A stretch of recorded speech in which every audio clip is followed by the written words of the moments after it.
Ayun. What's up guys? Hello, good morning po mga ka-IPC Markets. So, yan, ituturo ko sa inyo kung paano gumawa, mag-create ng from Binance account to IPC accounts hanggang sa makapag-fund tayo ng IPC accounts natin at makapag-copy trade na tayo ng mga trades nitong ni IPC Markets. So, yun. Watch until the end hanggang sa matapos natin itong video na to para maka-join na kayo guys. At ma-enjoy nyo na yung 1 to 3% daily na profits ninyo na pwede nyong makuha dito sa IPC markets. So yun, simulan na natin sa Binance link sa paggawa ng Binance. So ito pala guys, pang 271,626 tayo na client investor ng IPC. So punta lang kayo dito sa aking Facebook account, Alkiza Jenny, or sa ating Facebook page. So yan, Forex World. So I changed the name already. Kung ma-update na siya, ito ay magiging IPC Forex na. So balik tayo dito sa yan, para kuhanin yung link natin. So punta tayo dito sa aking post, kahit saan yung post na yan, nilalagay ko na automatically yung mga link para hindi na kayo maligaw or hindi na kayo ma-scam pa. So click nyo lang itong Binance link na ito para ma-redirect tayo sa Binance account. So ayan, sign up with phone or email.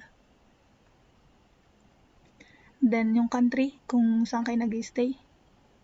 So lagay natin dito Philippines. Dahil taga Pilipinas tayo pero nasa Japan po ako. So yan, create personal accounts. So kailangan importante dito sa Binance account natin, ma-verify natin yung identity natin ng tama. Kasi dito manggagaling yung lahat ng i-deposit natin, and then even yung withdrawals natin dito rin manggagaling. Kaya importante na tama lahat ng identification ninyo at na-verified ng Binance yung lahat ng documents ninyo para walang maging problema sa pag-withdraw ng mga profit natin. So ayan, create personal accounts. So ayan, gamit lang tayo ng ibang account.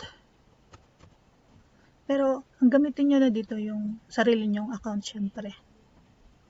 So yun, register nyo lang yung email address nyo dito para dun kayo kukontakin ng Binance. So make it sure na valid yung Gmail na gagamitin nyo dito.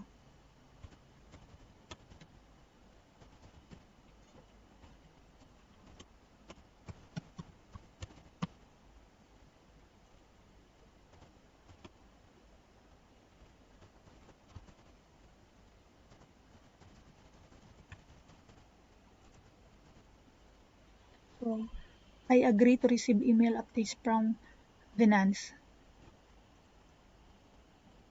So, ito, it's either save nyo or not. Because sample Gmail lang naman to. Kasi may account na talaga ako dito. So, di ko na siya isa-save. So, ito, puntahin nyo lang yung Gmail ninyo na tinype para kuhanin yung code doon.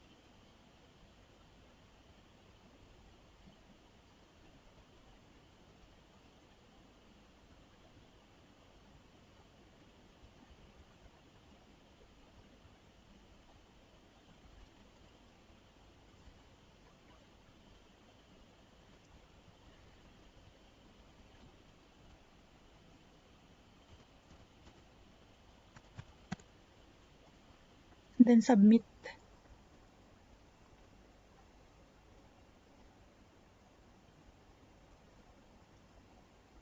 So yun,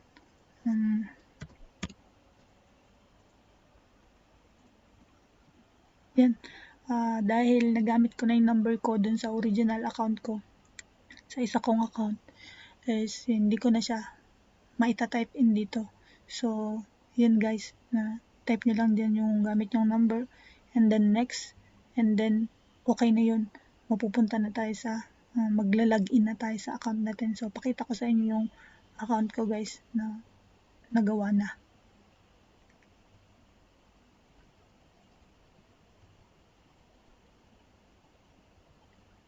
So, ito yung aking account. So, login natin.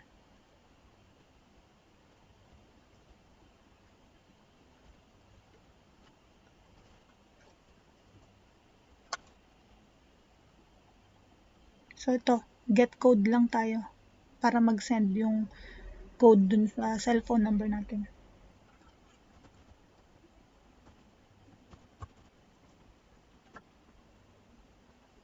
So, submit.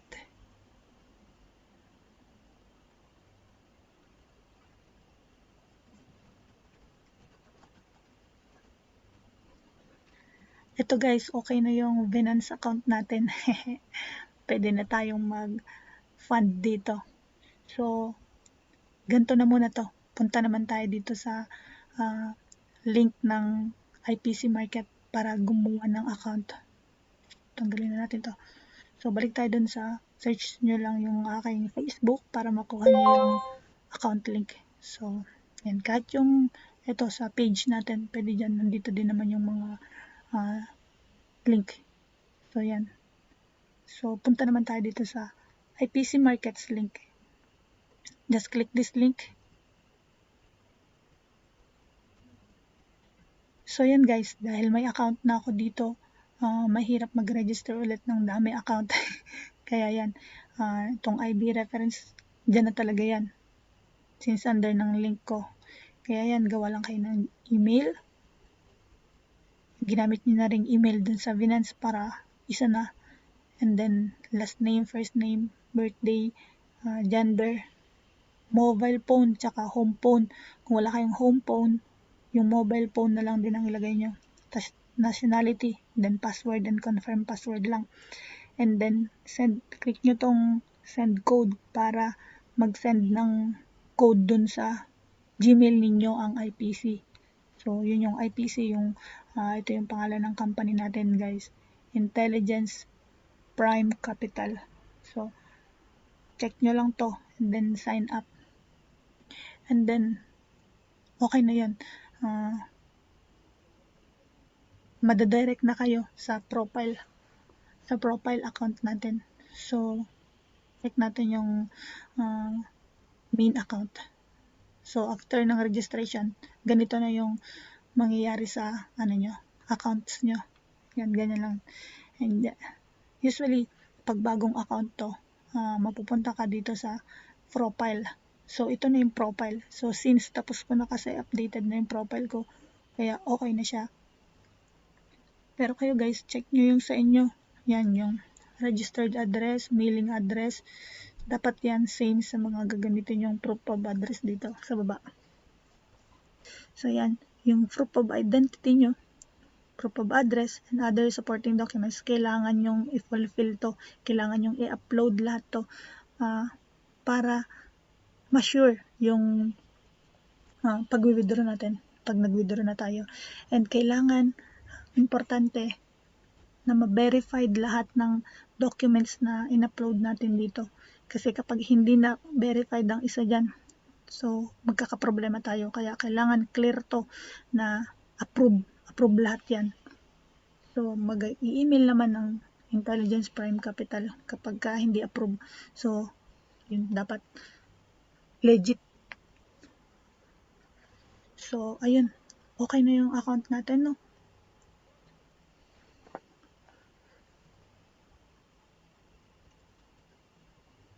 Ito, pag nag-dashboard ka, lalabas talaga yun. And then, automatically,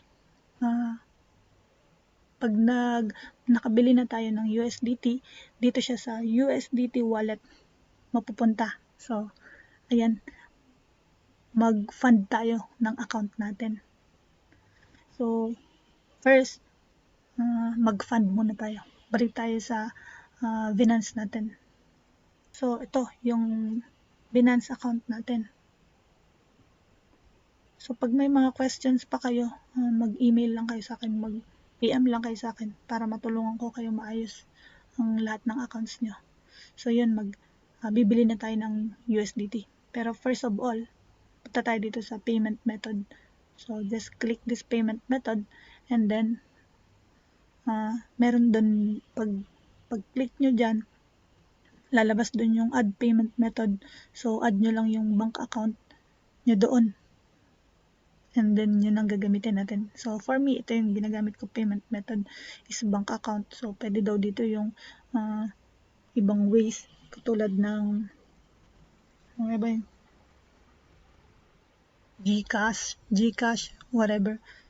Kung ano pa yung ginagamit nila. So ako, bank account lang yung ginagamit ko. Since nandito ako sa ibang bansa.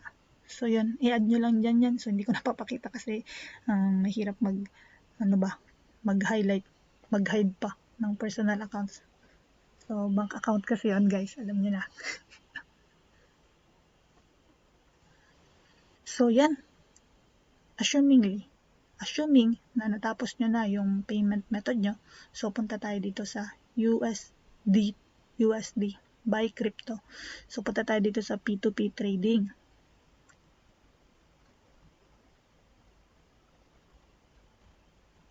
And then, click nyo lang tong buy kasi bibili tayo, di ba? And then, click nyo din tong USDT. Yan. And then, dito sa fiat, dapat naka-peso to. Pagka gagamitin nyo is peso. Pero pag gagamitin nyo yung kung saan man kayo nakatira, so yun yung ilalagay nyo na currency dito. So ako, since peso ang gagamitin ko, kaya peso to. So yan, mamili lang tayo dito ng bibilihan natin. Kahit sino naman dyan, basta pwede tayong makabili ng USDT sa kanila. So, yan, mamili lang tayo.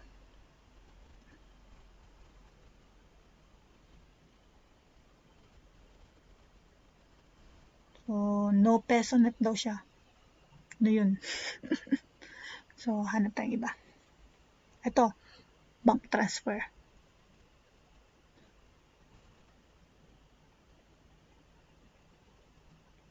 So, ito. Okay din to. 15 minutes yung time limit nito. Sabi niya, good day, thank you for choosing my ad. I'm online, please click make payment to view my bank details. So, ayan, ito yun. Type in lang natin dito. For example, gusto natin bumili ng 500 USD or 100 USD. Hindi pala pwedeng 100 kasi plus yung bot pa. So, yung bot is 59 USD yata yun. Kalimutan ko na kasi naka-zero na sa akin eh. So, yun. More or less, mga 160 USD dollar ang minimum ng deposit natin para makapag-register tayo dito sa IPC. So, kung gusto nyo ng 160 USD lang, so type nyo dyan yung peso. Convert nyo na lang kung magkano sa peso yun.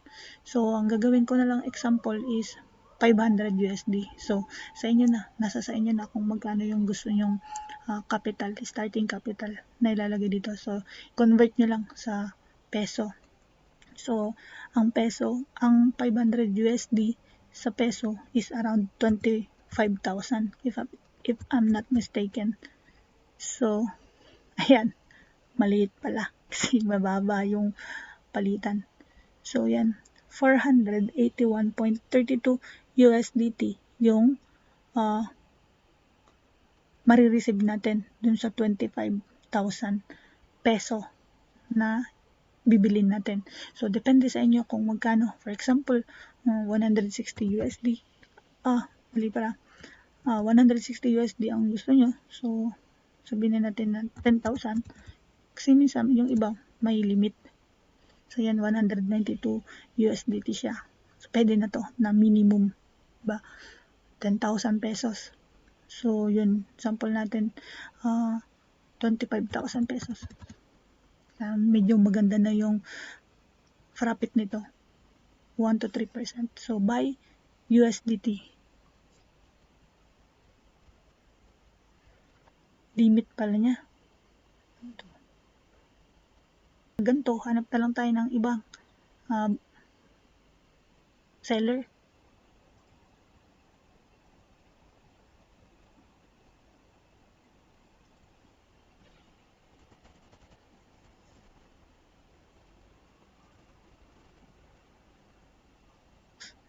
So yun, successfully place order daw tayo.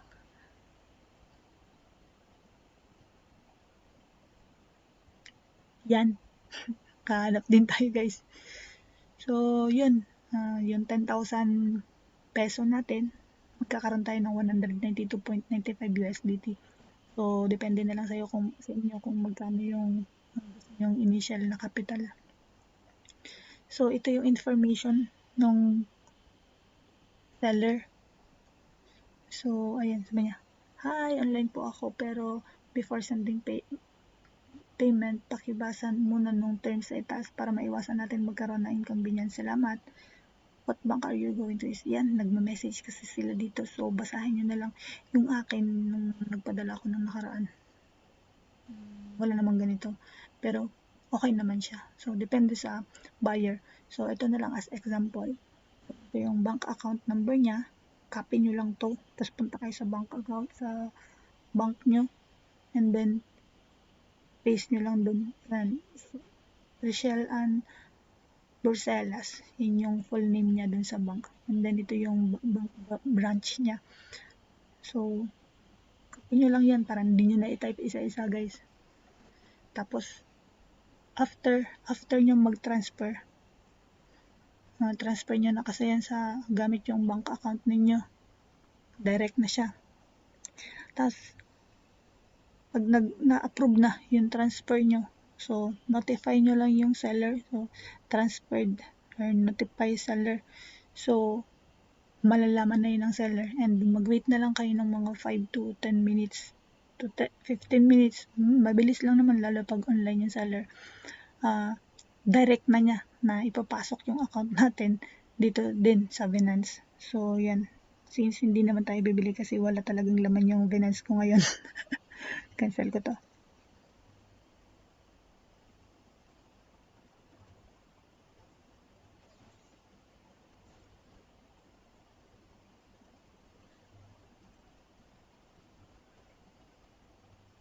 So, yun. Punta tayo dito sa wallet natin. And then, sa funding wallet. So, yan. Dahil, wala naman talagang pera yung wallet ko. Pero, yun, ganun yung processing niya. Dito makikita, dito lalabas yung nabili natin na USDT. So, para naman mai-transfer natin dun sa IPC account natin yung fund, ganito lang. Click this withdraw. And then, change nyo lang ito ng USDT. Tapos, click new address. And then, punta tayo dito sa Intelligence Prime Capital account natin. So, punta tayo ng transaction. And then, funding. So, guys, be careful. So, dapat ito ang i-check natin. USDT TRC20. So, ito lang gagamitin natin mag-fund, guys. Kaya, mag-ingat kayo. Huwag nyo gagamitin yung iba. Ito lang. And then, copy address. So, balik tayo ngayon sa Binance account natin. So, ito, paste nyo lang dito yung nakopy natin dito sa Intelligence Prime natin. And then, click network. And then, ito, TRX. Yung Tron, TRC20. So, rebel 5 minutes. Diba? So, ayan. And then, type in nyo lang kung magkano yung binili natin kanina. So, for example, 25,000 USD. So, magkano yun? Makita nyo naman kanina, i-save nyo na lang kung magkano yung pinadala nyo or binili ninyo. Tapos, type nyo lang dito yon. And then, click this withdraw. So, yun. Kapag na-withdraw nyo na yan, malilipat na yung account natin dito sa Prime. So, dito sa dashboard. So, dito mapupunta, dito papasok yung winidraw natin dun sa Binance. So, pag nandito na yung pera ninyo, punta lang kayo dito sa subscription. So, kailangan mag-subscribe muna tayo guys, kasi kapag di tayo nag-subscribe dito sa Master Cbot, hindi tayo makakakapi ng trade. So, importante to. So, yan. Since ako, member na at nakabay na ako, nakabot na ako ng bot. Yan. Naka-upgrade na yung lagay dito. Pero, since kayo first time lang, so, click nyo lang to.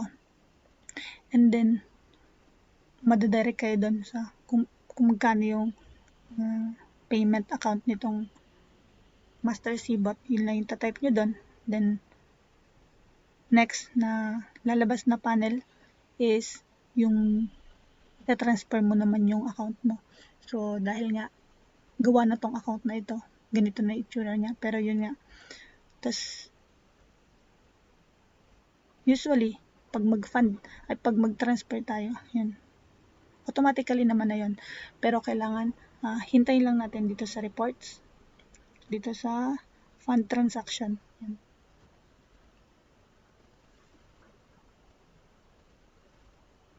So, ito guys, yung mga transaction natin na nagawa, kailangan ma-approve mo na to.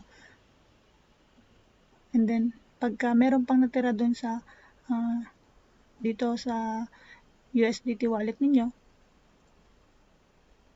kulit nito, lagi lumalabas, pero safe siya. Ito, punta ka lang dito sa transaction, and then internal transfer. So, yan, i-transfer natin sa MT4 natin yung natitirang balance pa na nandun sa wallet natin, para lahat yun magamit na ipang trade nitong ni IPC. So, type nyo lang dito kung magkano pa yung natira, type nyo lang dyan, and then send code. Punta kayo sa Gmail nyo, lagay nyo lang yung code dito, and then submit. So, yun guys, okay na yun. Hintayin nyo na lang na mag-trade si IPC everyday. Ayan, siya 1 to 3% yan guys. So, ito naman, trade din ako, manual. Pero, mahirap talaga siya. Kaya, much better na may IPC tayo para secured. And then, inaaral ko din. Mas masarap pa din yung nagmamanual. Pero, kung gusto niyo na mag-aaral din, ask me. Matulungan ko kayo din dyan. So, ito yung IPC account natin. Ito yung live account ng IPC natin.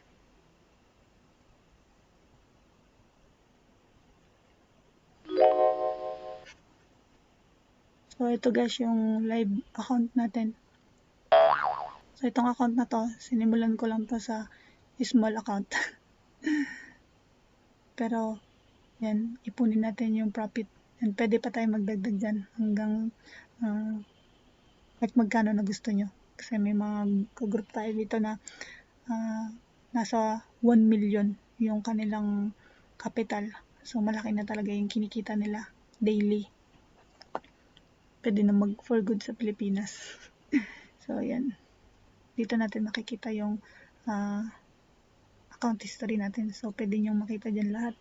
Kung all history, kung last 3 months, or ito, kung today, yan. Tapos, okay nyo lang yan. Yan. Today, 1.57 lang yung na-trade pa ng bot. So, may oras pa naman. Hindi pa siguro siya tapos mag-trade kasi usually 1 to 3% siya. But kahapon kasi naka 3%. So, hindi natin alam. So, let's wait. And then, tingnan natin yung last 3 days. So, yan. $7.63 ang na-profit natin in 3 days. So, wala akong ginawa dito guys. Nanood lang ako. Naghintay lang ako ng trades ni IPC. So, 7.63 times 50. So, 130 USD dollars to, diba? So, kung mag 500 USD dollar kayo, much better. Ako kasi, mag-add ako. Yan.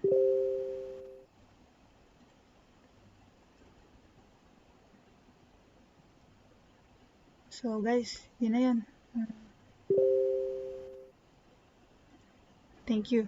And ayun, subscribe na din. Good luck!